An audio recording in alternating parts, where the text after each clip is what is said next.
எங்க அம்மா அப்பா இப்போ இல்லைன்னா இப்போ பிச்சை தான் எடுத்துட்டு இருக்கோம் ரோட்ல. நான் 33 now. இனி மட்டும் கல்யாணம் பண்ணிக்கலாம் நான். ஏன் வரும்போதே ஃப்ரெண்டு தான் கொடுத்தான் காசு. இங்கெல்லாம் கேப்லாம் வரதுக்கு 10 பைசா கிடையாது கையில.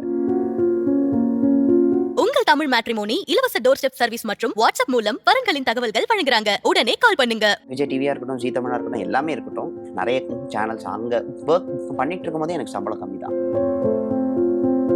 எல்லாத்தையும் பார்த்துட்டு மறுபடியும் ஒருத்தன் ஸ்கிராச்லேருந்து ஆரம்பிக்கிறான்ல, அவன் லைஃப் ரொம்ப பெயின்ஃபுல்லாக.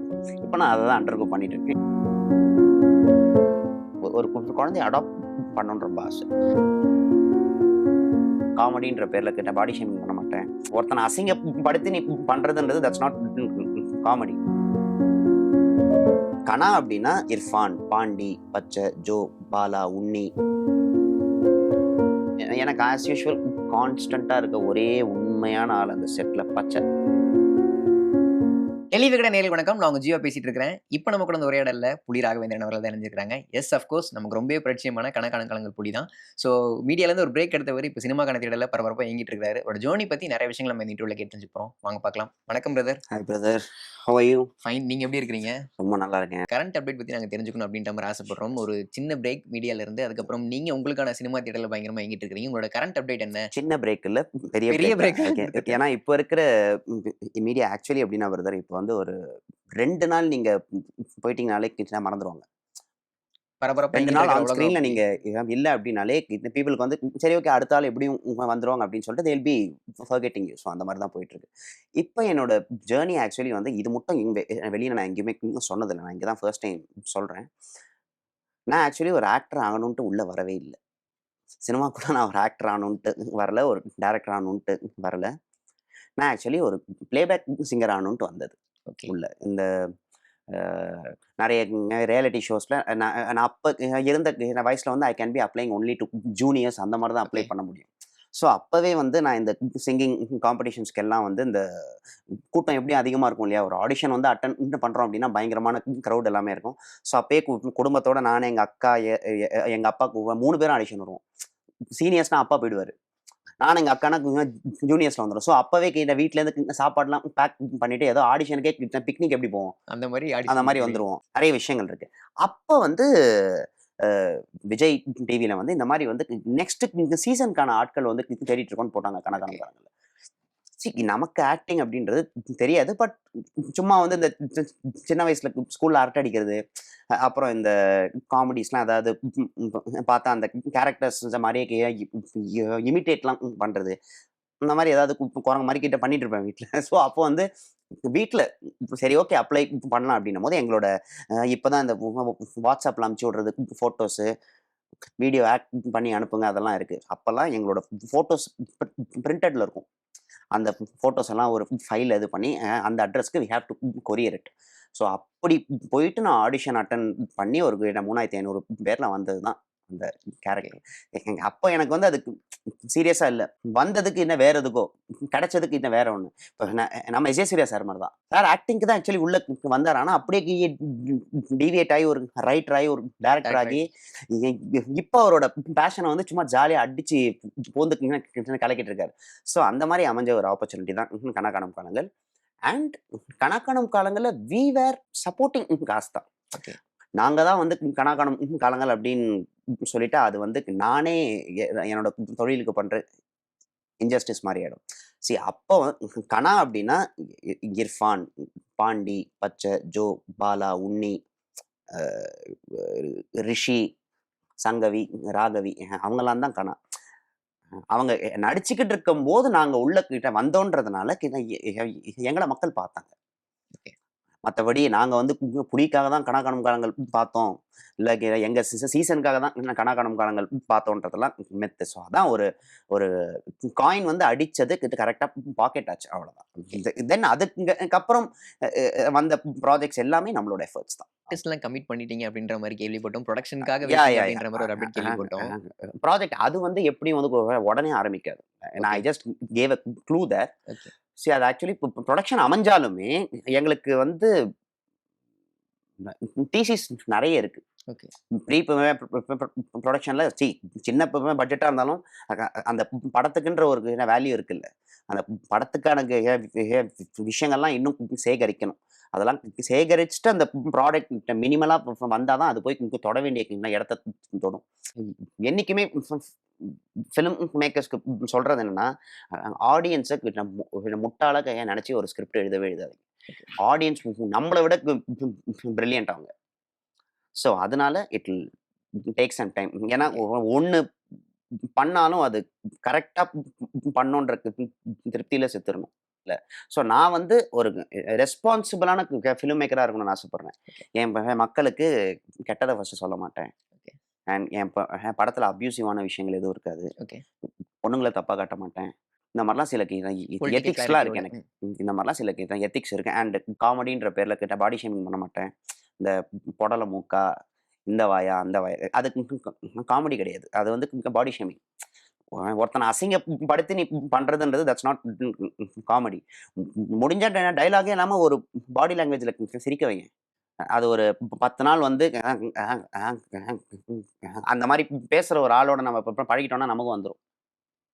So that is not comedy இல்ல. ஓகே. காமெடினா இன் டெப்த்தா போய் அடிக்கணும். ஒரு விவேக் சார் காமெடி எடுத்துக்கிட்டீங்கன்னா, அதுல ஒரு காமெடி இருக்கும். அதுல ஒரு மெசேஜும் இருக்கும். அது ரொம்ப டஃப்பான டாஸ்க் ஆக்சுவலி. அது ரொம்ப டஃப்பானது. வடிவேல் சார் எடுத்துக்கிட்டீங்கன்னா, டோட்டல் பாடி லாங்குவேஜ் தான் இருக்கும். பேசலாம் வேணாம் அவர் வந்து. நின்னா சிரிச்சுருவாங்க. அதுதான் காமெடி. மேக்ஸிமம் மக்கள் சொல்ற பாசிட்டிவ்ஸ நான் எடுத்துக்க மாட்டேன். நான் பண்ற தப்ப தான் எடுத்துப்பேன். ஏன்னா பாசிட்டிவ்ஸ் எடுத்துக்கிட்டா நம்ம அங்கேயே நின்றுவோம். நெகட்டிவ்ஸ் எடுத்துக்கிட்டா தான் சரி டாஸ்க் இன்னும் முடியல அப்படின்னு கீழ வண்டி பெட்ரோல் போட்டு ஓடிக்கிட்டே இருக்கும். ஸோ அதனால my film will take some time. Okay. Wait பண்றேன் நாங்க அதுக்கும். எந்த ஒரு டெஃபினெட்லி. விஷயத்துக்கும் நேரத்தையும், சிரத்தையும் குடுத்து உழைச்சா தரமான விஷயங்கள் வெளில வரும் அப்டின்ற மாரி சொல்லுவாங்க. நீங்க அவ்வளோ நேரம் குடுத்து உழைப்ப குடுக்குறீங்க ஒரு விஷயத்துக்காக. இல்ல அப்படிலாம் உழைக்கல. இல்ல நீங்க சொல்றீங்கல்ல இத்தன டிராஃப்ட் நான் பண்றேன் அப்டின்ற மாரி. அது ஒரு பெரும் உழைப்பு தான் கண்டிப்பா. கரெக்ட். இப்ப நீங்க இவ்வளோ டைம் நீங்க செலவு பண்ணும்போது, உங்களுக்கு ஏதாச்சும் ஒரு பிரஷர் வருதா? நம்ம சர்வைவல்க்கு இந்த டைம்ல நம்ம என்ன பண்ணுவோம் அப்டின்ற மாதிரியான சி டெஃபினெட்லி. எங்க அம்மா, அப்பா இப்ப இல்லன்னா பிச்சை தான் எடுத்துட்டு இருப்பேன் ரோட்ல நானு. இல்ல இது சொல்றதுல தப்பே கிடையாது. சொல்லணும் ஆக்சுவலி. ஏன்னா, இப்ப இன்னைக்கு என்ன சொல்றது? ஒரு கலைன்னு ஒரு விஷயம் இருக்குல்ல. ஒரு ஆர்ட் அப்படின்ற ஒரு ஃபார்ம் வந்து கிடைச்சா தான் உனக்கு வேலை அங்க. நீ படிச்சா தான் வேலை குடுக்குறான் மாதிரி அப்படி இல்ல. இப்ப வந்து என்ன படிக்கிறவங்களுக்கே வேலை இல்ல. அது வேற விஷயம்.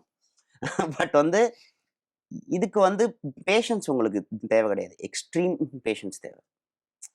அதாவது போனோனே கிடைச்சிராது. போய் போராடி, அடி வாங்கி, வேற இடத்துக்கு போய் அங்கேருந்து ஒருத்தன் சொல்லுவான். அவன் அங்கேருந்து இன்னொருத்தன்ட்ட சொல்லுவான். அவன்ட்டேருந்து இன்னொருத்தன் சொல்லுவான். அப்போ ஒரு ஆப்பர்ச்சுனிட்டி உங்களுக்கு அமையும். அந்த ஆப்பர்ச்சுனிட்டிக்கு வச்சுட்டு 5 வருஷம் ஓடுவீங்க. லைம் லைட்ல நல்லா தெரிவீங்க. ஒரு நாள் டொப்புன்னு விழுவீங்க கீழ. அதுக்கப்புறம் எந்திரிக்கிறது தான் ரொம்ப கஷ்டம். ஏன்னா, லைம் லைட்ல இல்லாதவங்க எந்திரிக்கிறது அவ்வளோ பெரிய விஷயம் கிடையாது. எ எ எல்லாத்தையும் ம்ஹ்ம் பார்த்துட்டு மறுபடியும் ஒருத்தன் ஸ்க்ராட்ச்லேருந்து ஆரம்பிக்கிறான்ல, அவன் லைஃப் ரொம்ப பெயின்ஃபுல்லானது. இப்ப நான் அத தான் அண்டர்கோ பண்ணிட்டு இருக்கேன். நானும் இல்ல. என்ன நெறைய பேர் அண்டர்கோ பண்ணிட்டு இருக்காங்க. பட் என்ன அப்டின்னா, சி டிப்ளமேட்டிக்காலாம் இருக்காதுங்க. சி தப்புனா ஒரு விஷயம் தப்புன்னு சொல்றதுல தப்பு இல்ல. என்ன கரெக்ட்டுனா தான் தப்பு அது. பாருங்க எப்படி மாத்திருச்சு வாழ்க்கை என்னன்னு. ஏன்னா எனக்கே ஆச்சரியம் வரும். எனக்கு அந்த டவுன்ஃபால் அப்புறமா வந்து நெறைய பேர் சொன்னது என்னன்னா, நான் இந்த மாரிலாம் ஒரு இன்டர்வியூல பேசவே மாட்டேன். நான் ஆக்சுவலி ஆன் ஸ்க்ரீனா இருக்கட்டும், ஆஃப் ஸ்க்ரீனா இருக்கட்டும் ரொம்ப கலகலன்னு இருப்பேன். எல்லாத்துக்குமே இந்த ஹைப்பர் ஆக்டிவ்னு ஒரு டெர்ம் யூஸ் பண்ணுவாங்க தெரியுமா? ஒரு இடத்துல நிக்கவே மாட்டாங்க. குதிப்பான், அது பண்ணுவான். நான் அந்த மாரி தான் இருந்தேன். என்னோட ப்ராஜெக்ட்ஸ்லாம் இருக்கும்போது அந்த மாரி தான் இருந்தேன். எனக்கு அந்த மாரி ஒரு விஷயம் நடக்கும்போது டோட்டலா சைலன்ட் ஆயிட்டேன். அப்படியே ஒரு இடி விழுந்து வேற மாரி ஒரு கேரக்டரா மாறிடுச்சு. தட் இஸ் ஆல்சோ ஃபேஸ் அதெல்லாம் தாண்டுவோம். ஓகே. தாண்டுவீங்க. கண்டிப்பா தாண்டுவீங்க. கண்டிப்பா, கண்டிப்பா ப்ரோ.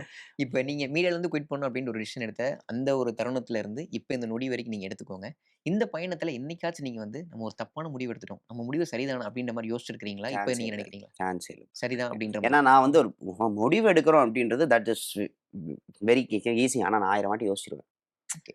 டப்புன்னு ஒண்ணு தோணுது. எடுத்துடலாம்ப்பா. ஓகேப்பா, பாய்ப்பா அப்படின்னு எடுக்க மாட்டேன். நான் என்ன பண்ண போறேன்றதுக்கு வரைக்கும் நான் போட்டு வச்சுருவேன் கால்குலேஷன். அண்ட் அப்புறம் தான் நான் எடுப்பேன். அண்ட் நான் வந்து மீடியா விட்டு போனேன்னது அது வந்து எல்லாருக்குமே அந்த ஒரு ஏஜ்ல இருக்க விரக்தி. அத நமக்கு எப்படி காமிக்கிறது நம்மளால தெரியாது. நமக்கு மனசார அத சொல்லியிருக்க மாட்டோம். ஆனா கேட்கிறவங்க அத கேட்டா மனசார எடுத்துப்பாங்க. அதாவது இத எத சீரியஸா எடுத்துக்கணுமோ அத எடுத்துக்க மாட்டாங்க சீரியஸா. சரி விளையாட்டா கூட எடுக்காத ரொம்ப சீரியஸா எடுத்துப்பாங்க. கான்ட்ராஸ்ட் ஆயிடும் அப்படியே. ஸோ நான் அந்த மாரி தான் ஒரு டெசிஷன் எடுத்தேன். அண்ட் அதுக்கு அப்புறமும் நான் அனவுன்ஸ் பண்ணேன் ஆக்சுவலி. ஐ அம் பவுன்சிங் பேக் அப்படின்னு. ஸோ அதெல்லாமே இப்ப திரும்ப ஆரம்பிக்குதுன்றதுனால ஸ்டேஜ் பை ஸ்டேஜா ஆரம்பிக்கும் திரும்ப. தமிழ்ல மட்டும் தான் அந்த ப்ராப்ளம் இருக்கு. தமிழ்ல மட்டும் தான் நினைக்கிறீங்க. இத நான் எங்க போனாலும் சொல்லுவேன். இது வந்து திஸ் இஸ் சி தமிழ் சினிமால வந்து நியாயமான விஷயங்களும் இருக்கு அப்படின்றதெல்லாம் நான் ஒத்துக்கிறேன். ஆனா நியாயத்த விட இன்னும் கரப்ஷன் தானே அதிகமா இருக்கு. சி விஜய் சார் ஒரு விஷயம் பேசியிருப்பாரு மைக்ல. அதாவது இந்த வேண்டியவன், வேண்டாதவன் எல்லாம் விட்டுட்டு, திறமைக்கு மட்டும் முக்கியத்துவம் குடுத்த ஆளுங்கள செலக்ட் பண்ணீங்கன்னா, யார் யாருக்கு எங்கெங்க உட்கார வேண்டியுமோ அங்கங்க உட்கார வச்சீங்கன்னா, இந்த கோல்டு மெடல் எல்லாம் நமக்கு தானா வரும். ஆனா அத நம்ம செய்ய மாட்டோமே. பக்கத்து வீட்டுக்காரன், அவன், இவன். ஸோ இப்படி உள்ள வந்துறதுனால திறமை இருக்கிறவன் கடைசி வரைக்கும் வெயிட் பண்ண வேண்டியிருக்கு. அது ஒண்ணு இருக்கு இல்லையா? திறமை இருக்கா? போட்டி போட்டு செய்யுமா? அது வேற. இங்க இங்க டோட்டலாவே அந்த விஷனே கான்ட்ராஸ்ட்டா இருக்குன்றதுனால தான் இவ்ளோ கஷ்டம். நீங்க மாலிவுட்லாம் எடுத்துக்கோங்க. ஒண்ணும் கிடையாது. ஃபினான்ஷியல் ஸ்ட்ரகிள் வரும்போது நீங்க யோசிச்சிருக்கீங்களா? நெறைய ப்ரோ. இல்ல, இந்த மாரி முடிவு எடுத்துட்டோமே அப்படின்ற மாரி வருத்தப்பட்டுருக்கீங்களா நீங்க? நான் வருத்தப்பட்டிருக்கேன். ஃபினான்ஷியல் ஸ்ட்ரகிள் வரும்போது. டெஃபினட்டா இருக்கும்ல செல்லம். ஏன்னா அ அ அ ஏன்னா நான் ப்ராஜெக்ட்ஸ் பண்ணிக்கிட்டு இருந்தம்போதே விஜய் டிவியா இருக்கட்டும், ஜீ தமிழா இருக்கட்டும், எல்லாமே இருக்கட்டும். நெறைய சேனல்ஸ் அங்க ஒர்க் பண்ணிட்டு இருக்கும்போதே எனக்கு சம்பளம் கம்மி தான். ஸோ எனக்கு வேலையில இருக்கும்போதே என்னால மேனேஜ் பண்ண முடியாது. அப்போ வேலை இல்லன்னா நான் என்ன பண்ணியிருப்பேன்? அண்ட் அதுக்கப்புறம் ஐ அம் 33 நவ். இனி மட்டும் கல்யாணம் பண்ணிக்கல நானு. ஓகே. ஏன்? ஐயோ! நமக்கே சம்பளம் இல்ல பிரதர். சி நான் அது வந்து ஒரு காரணமா நான் வந்து சொல்லல. That is actually right way to think in our life. ஏன்னா நம்பன்னா ஓகே. பட்னி இருக்கலாம், என்ன வேணா பண்ணலாம். நம்மளுக்கு நம்பி ஒருத்தங்க வராங்க அப்படின்னா, நீங்களும் அவங்கள கஷ்டப்படுத்துறதுல உங்களுக்கு என்ன நியாயம்? அண்ட் அது மட்டும் இல்லாம எனக்கு என்ன அப்படின்னா, எனக்கு வந்து ஒரு குழந்தைய அடாப்ட் பண்ணணும்னு ரொம்ப ஆசை. ஓகே. ஸோ அதுக்கு நான் ரொம்ப வெயிட் பண்ணிட்டு இருக்கேன். கல்யாணம் அப்படின்றதெல்லாம் அது தட்ஸ் அ மித். கல்யாணம்ன்றது இட்ஸ் அ கம்பேனியன் அவ்வளோதான். Okay, okay. அந்த மாரி ஒரு நல்ல ஃப்ரெண்ட் இருந்தா கூட போதும். செத்து போயிட்டா அவன் வந்து பணத்த தூக்கிருவான். ஒண்ணும் பிரச்சனை இல்ல. ஓகே. குட்டிங் அப்படின்ற ஒரு டிசிஷனுக்கு உங்க மீடியா ஃபிரெண்ட்ஸ் என்னென்ன ரியாக்ஷன் குடுத்தாங்க? எதுக்கு? அதுக்கப்புறம் நீங்க குட் பண்றீங்க அப்படின்ற ஒரு டிசிஷன் எடுத்ததுக்கு அப்புறம் உங்களோட மீடியா ஃபிரெண்ட்ஸ் என்ன மாரியான ஆன்சர்ஸ் 90% சந்தோஷமா இருந்திருப்பாங்க. அதான் சந்தோஷமா விஷயம். இருந்தாங்களா? சி நான் வந்து சொல்றேனே எனக்கு மீடியால ஃப்ரெண்ட்ஸே கிடையாது. ஹானஸ்ட்டா சொல்றீங்களா நீங்க? ஹானஸ்ட்டா சொல்றேன். நான் யார் கூடயும் வச்சுக்க மாட்டேன். ஏன்னா, நமக்கு நல்லதா ஒரு விஷயம் சொன்னா கூட அது போயிட்டு பேக் ஃபயர் ஆயிடும். ஃப்ரெண்ட்ஸே இல்லன்ட்டு கிடையாது. அ 2 பேர் இருப்பாங்க. ம ம ம மதன் உங்களுக்கு தெரியும்ல. ஓகே. மதன் பாண்டியன். பூவே பூச்சோடவாலாம் பண்ணியிருப்பாரு. அண்ட் அது அப்புறம் என்னோட என்னோட ஷார்ட் ஃபிலிம்லாம் பண்ணும்போது ஒரு பையன் வந்து சேர்ந்தான். ஓகே. என் கூட. சரவணன் அப்படின்னு சொல்லிட்டு. இந்த 2 பேரும் தான் என் கூட கான்ஸ்டன்ட்டா இருக்குது. ஆக்சுவலி அந்த குரூப்ல பார்த்தோம்னா ஒரு 15 பேர் இருப்பாங்க. அவனுங்க எல்லாம் காரியவாதி எங்கள்ட்ட. நமக்கு தெரிஞ்சிரும்ல யார் கான்ஸ்டன்ட்டா இருக்காங்க லைஃப்ல அப்படின்னு சொல்லி. போன எல்லா விஷயத்தையுமே நீங்க பேசுறீங்களே, இந்த விஷயம் நமக்கு வந்து பேக் ஃபயர் ஆகுதுப்பா அப்படின்ற மாரி என்னைக்காச்சும் நீங்க ஃபீல் பண்ணியிருக்கீங்களா? அந்த மாதிரியான சம்பவங்கள் உங்களுக்கு நடந்திருக்கா? இந்த இன்டர்வியூலயே நான் எதுவும் பேசல. பேக் ஃபயர் ஆற மாரி. ஆனா இது கூட பேக் ஃபயர் ஆகும் எனக்கு. இதுக்கு முன்னாடி சம்பவம் நடந்திருக்கா அப்படி? ஆ? இதுக்கு முன்னாடி இந்த மாரி சம்பவம் நடந்திருக்கா? நெறைய நடந்திருக்கு. நான் ஆக்சுவலி என்ன பண்ணிட்டேன்னா, ஒரு நாளைக்கு என்ன ஆச்சுன்னா, ஏதோ ஒரு விஷயத்தினால சூசைட் அட்டெம்ப்ட் அப்படின்ற மாரி ஏதோ ஒரு நியூஸ் வந்து பரவலா போச்சு. அத எப்படி மாத்தி விட்டாங்கன்னா இவங்க, எனக்கு காதல் தோல்வியால நான் சூசைட் அட்டெம்ப்ட் பண்ணிட்டேன்னு போட்டாங்க. அதுக்கப்புறம் நான் ஒரு கிளாரிஃபிகேஷன் குடுத்தேன். அட பாவிங்களா! நான் ஏன்டா எனக்கு நமக்கே சோறு இல்ல. நம்ம லவ் வேற பண்றோம். இது வேற உங்களுக்கு கேட்குதான்ற ஒரு விஷயம் வரும்ல. ஸோ அந்த மாரிலாம் நெறைய நடந்திருக்கு. அண்ட் அது மட்டும் இல்லாம நான் ஏதாவது ரொம்ப துல்லியமா மக்கள்ட்ட போய் இது சேரணும் அப்படின்னு சொல்லிட்டு ஒண்ணு போடுவோம்ல, அது போய் சேரவே சேராது. சும்மா ஒண்ணு போடும். அது போய் சேர்ந்துரும்.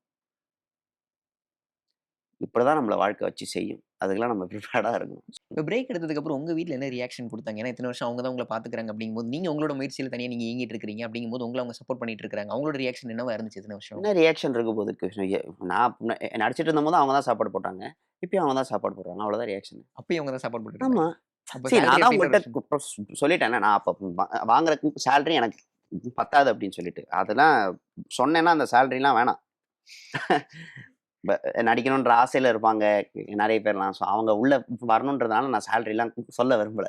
என்ன இருக்கோ நடிங்க முதல்ல. ஃபர்ஸ்ட்டு உங்கள காமிச்சுட்டு அதுக்கப்புறம் யூ ஃபிக்ஸ் யுவர் ஏஜ். சரி, அதான் வீட்ல ரொம்ப அண்டர்ஸ்டாண்டிங். பட் இப்பதான் ஒரு 3 வருஷமா பிரஷர் அதிகமா இருக்கு. ஏன்னா ஏஜ் அவங்களுக்கும் ஆகுது இல்லையா? அப்ப கண்டிப்பா. நமக்கே வயசாகுதும் போது நம்ம அம்மா அப்பாவுக்கு ஆகாம இருக்குமா?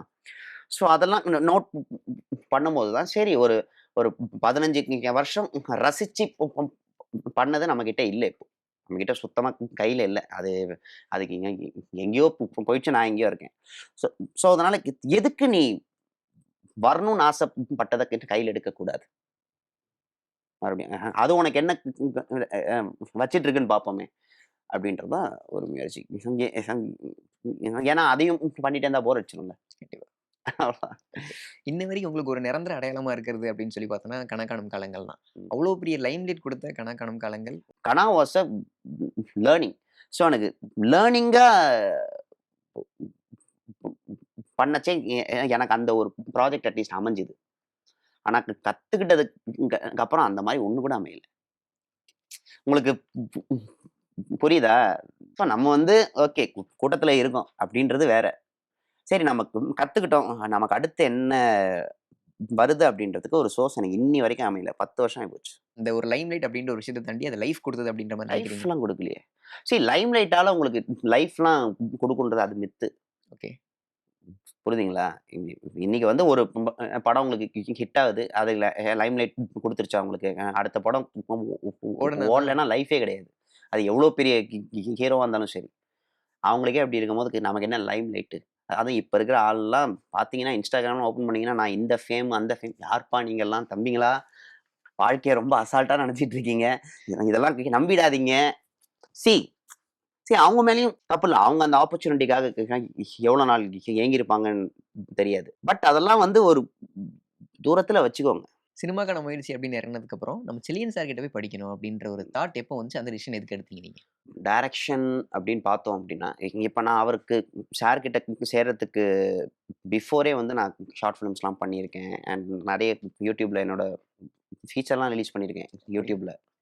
அதெல்லாம் இருக்கு. ஸோ அதெல்லாம் அவங்களுக்கு அப்ளை பண்றதுக்கு பிஃபோர் அனுப்பிச்சோம். இது வந்து எப்படின்னா, நீங்க பணம் கட்டிட்டீங்கன்னா சேர முடியாது. எ எத்தன பேர் அப்ளை பண்ணாலும், யாருக்கு கத்துக் குடுத்தா யூஸ்ஃபுல்லா இருக்கும்ன்றது தான் ஃபில்டர் ஆகும் அந்த இடத்துல. ஸோ அப்படி எனக்கு அந்த இடத்துல வந்து கிடைக்கும்போது ரொம்ப சந்தோஷமா இருந்தது. அப்ப நமக்கு ஏதோ ஒண்ணு பண்ணியிருக்கோம்ல, அப்பாடான்னு இருந்தது எனக்கு அப்பதான். ஸோ நான் அதான் உங்கள்ட்ட சொன்னேனே, எல்லாம் எல்லாம் தெரியும்ன்றது அது தப்பு. ஆர்ட்ல மட்டும் எல்லாம் தெரிஞ்சவங்கன்றது யாருமே கிடையாது. அப்படி இல்லாட்டி இந்த வயசுல கூட கமலஹாசன் சார் போய் அமெரிக்கால ஏஐ படிக்கணும்னு அவசியமே கிடையாது. புரியுதுங்களா? அவரே படிக்கிறாரு. நான்லாம் என்ன இங்க டைரக்ஷன் அப்படின்றதுல இன்னும் என்னலாம் நமக்கு இருக்கு. எ எப்படியெல்லாம் இன்னும் இது பண்ணலாம். ஸோ நான் எடுக்க ஆசைப்படுற சினிமா தான் அவர் எடுக்கிறாரு. செழியன் சார். ஸோ அப்ப நான் அங்க தானே போணும். என்னோடது வேற. ஒரு 3ஆம் பிறை மாரி ஒரு படம் பண்ணணும். பசி மாரி ஒண்ணு பண்ணணும். என் படம் என்னதான் நான் படம் பண்ணாலுமே, எ என் படத்தோட பிக்கஸ்ட் பட்ஜெட்ன்னு நான் ஒண்ணு எழுதியிருக்கேன். அதுக்கு என்ன பட்ஜெட் எவ்வளோ தெரியுமா? 2,50,00,000 கோடி. அதுதான் அதிகபட்சம். பிக்கஸ்ட்டே பட்ஜெட்டே. இப்ப நான் ஸ்டார்ட்டிங்ல எழுதியிருக்கிறதுலாம் 30 லேக்ஸ் அவ்வளோதான். நான் அத வந்து ஃபெஸ்டிவல்ஸ்க்கு நான் அப்ரோச் பண்ணுவேன். அண்ட் அதுக்கப்புறம் அத ஒரு அழகான ஒரு ஓடிடில குடுத்துறணும். எனக்கு அவ்வளோதாங்க மேக்ஸிமம். எனக்கு என் படத்த வந்து மக்கள் தியேட்டர்ல பார்க்கணும், விசில் அடிக்கணும். படம் எதுல இருந்தாலும் பார்க்க தான் போறாங்க. இன்னும் ஒரு 20 இயர்ஸ் ஆயிடுச்சுன்னா ஸ்க்ரீன் எப்படி இருக்காது, இப்படி ஆயிடும். இப்படி ஆயிடும் ரிலீஸ். ஸ்க்ரீனு. படம்லாம் இப்படி தான் பார்க்கணும். ஸோ எல்லாம் மாறிக்கிட்டு இருக்கு. ஸோ நீங்களும் அடாப்ட் ஆகணும். திரும்ப போய் ஸ்க்ராட்ச்லயே சுத்தினே இருக்கக்கூடாது. அண்ட் அது மட்டும் இல்லாம எனக்கு I want to create my identity.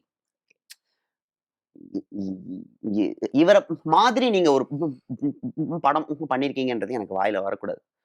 நீங்க ஏதோ புதுசா பண்ணியிருக்கீங்க. அதுதான் வரணும். நீங்க போத் டிவி அண்ட் சினிமா சைட்ல சில விஷயங்கள எக்ஸ்ப்ளோர் பண்ணதுனால இந்த கேள்வி நான் உங்ககிட்ட கேட்கிறேன். ஸோ டிவி ஆர்டிஸ்ட்க்கு சினிமால எப்படியான ஒரு ஸ்டீரியோடைப் இருக்கு அப்படின்னு நீங்க நினைக்கிறீங்க? சரி அவங்கள டிராமா ஆர்டிஸ்ட்ன்னுவாங்க. லிட்டரலா அப்படிதான் சொல்லுவாங்க.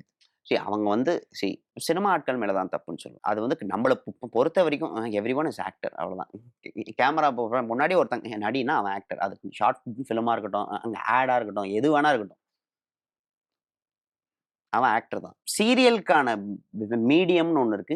சினிமாக்கான மீடியம்னு ஒண்ணு இருக்கு. சீரியல் வந்து டிவி. நீங்க எங்க உட்கார்ந்து பார்த்தாலுமே, உனக்கு கேரக்டர்ஸ் வந்து குட்டி குட்டியா தான் தெரியும். ஸோ அப்போ உன்னோட நடிப்பு எப்படி இருக்கணும்?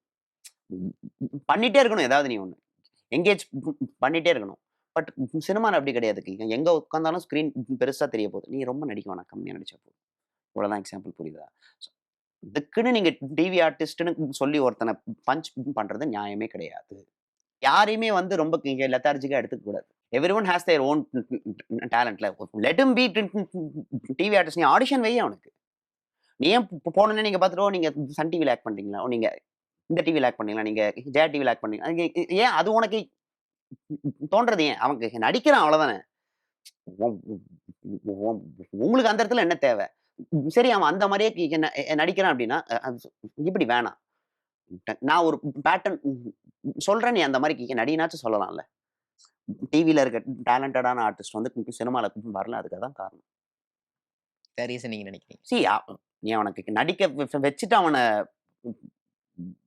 பஞ்சராக்கி அமிச்சா ஓகே. நீ அவனுக்கு குடுக்கவே இல்லையே கேப். அப்புறம் எப்படி? ஒரு ஃபோட்டோ காமிச்சு அந்த கேள்விய கேட்டா ரொம்பவே சரியானதா இருக்கும் அப்படின்னு நான் சரி. நினைக்கிறேன். இந்த ஃபோட்டோ காமிச்ச மாரி தான். இப்ப ஃபிரெண்ட்ஸ்லாம் இருக்கிறாங்கல்ல, ஏமாவா இருக்கட்டும், பிளாக் பாண்டி இவங்க கூடலாம் இப்ப பாண்டிங்ல இருக்கிறீங்களா? ஹாய், பாய் யாரு அந்த கூடயும் மாதிரியான இல்ல. விஷயங்கள் மட்டும். யார் கூடயும் மெசேஜ் டச்ல. பண்றது, ஃபோன்ல சரி நான் பேசுறது. கனால வந்து யார் கூட டச்ல இருக்கேன்னா,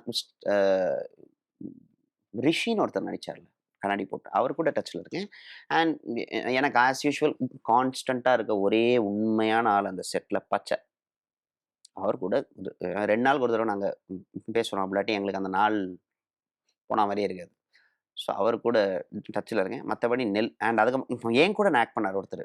ரவின்னு சொல்லிட்டு. இந்த வரும்போது உள்ள ஃபயர் வச்சுட்டு வருவாரு ஒருத்தர். Okay, okay. அவங்க கூட தான் டச்ல இருக்கேன். இவங்க 3 பேர். யாருமே கிடையாது. மனசார ஆசை இருக்கு. அந்த டீம் வந்து நல்லா வரணும் அப்படின்னு. ஏன்னா பிளாக் பாண்டியலாம் நல்ல காமெடியன் ஆக்சுவலி அவரு. குடுங்களேன் வாய்ப்பு. குடுத்தா தானே பாண்டின்றவரோட தனித்தன்மை தெரியும். நீ ஒரு சீன் குடுத்துட்டு அவர ப்ரூவ் பண்ணுனா அந்த சீன்ல அவர் மட்டும் தான் நடிக்கணும். வேற கேரக்டர்ஸே இருக்கக்கூடாது. ஸோ அந்த மாரி தான் நெறைய பேர் இருக்காங்க. இப்ப ஜோன்னா நல்லா நடிப்பாரு. அவருக்கு எல்லா எமோஷன்ஸும் வரும். இர்ஃபான் சார்மிங் அப்போலாம். அப்போலாம் இர்ஃபான் நடக்கவே முடியாது ரோட்ல. அப்படியே சுத்திருவாங்க வந்து. அந்த மாரி இருக்கும். பச்சன் வந்து born actor. He is a born actor. அவருக்கு எந்த கேரக்டர்ஸா இருக்கட்டும், எந்த எமோஷன்ஸா இருக்கட்டும். இப்ப என்னோட படத்துக்கே அவர அடிச்சேன். ஓகே. என்னோட படத்துக்கே அவர அடிச்சேன் அப்படின்னும்போது, எனக்கு வந்து இந்த பிசினஸ் ஆகணும், ஆர்டிஸ்ட் அதெல்லாம் கிடையாது. எனக்கு யாருக்கு கரெக்ட்டா இருக்காங்களோ அவங்கள தான் போடுவேன். கேரக்டருக்கு யார் ஆப்ட்டா இருக்காங்களோ, அவங்கள மட்டும் தான் போடுவேன். அந்த கேரக்டருக்கு இந்த ஆர்டிஸ்ட்ட போடுங்க, நல்லா வியாபாரம் ஆகும். எனக்கு வேண்டாம்ப்பா, நீ வீட்டுக்கு போயிட்டு வா. நல்லா இருப்ப.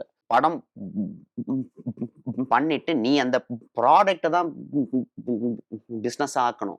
நீ அதுல இருக்க ஆர்டிஸ்ட்க்கு ஏன் பிசினஸ் பண்ற? On the other opposite side காட்டுக்கண்ண வேலி டீம் கூட இப்ப பாண்ட் எப்படி இருக்குது? சாமிநாதன்லாம் இப்ப வேற காட்டுக்கண்ண ஒரு வேலியில நான் வெறும் டயானா அப்படின்றவங்க கூட தான் கான்டாக்ட்ல இருக்கேன். என் கூட வந்து ரூபான்ற கேரக்டர் ஆக்ட் ஓகே. பண்ணியிருப்பாங்க. அதுக்கப்புறம் அந்த இடத்துல ஒரு டேலண்டடான பையன் தான். தமிழ் அப்படின்றவன். அவன் சூசைட் பண்ணி செத்து போயிட்டான் அந்த பையன். ஸோ அது எனக்கு ரொம்ப அது வந்து மறக்கவே முடியாது அவனுக்கு. அவங்க ஃபேமிலி கூட டச்ல இருக்கேன். அவங்களுக்கு ஏதாவது எப்பயாவது ஹெல்ப் அப்படின்னா, இப்போ கொஞ்சம் டச் இல்ல. நம்பர் வாங்கிட்டு எனக்காவது சாப்பாடு இருக்கு வீட்ல. நான் அட்லீஸ்ட் சம்பாதிச்சு அவங்களுக்கெல்லாம் ஹெல்ப் பண்ணணும்னு ரொம்ப ஆசை இருக்கு. நான் அதுக்கு தான் சம்பாதிக்கணும்னு ஆரம்பிச்சேன். மத்தபடி எவன் சம்பாதிப்பான்?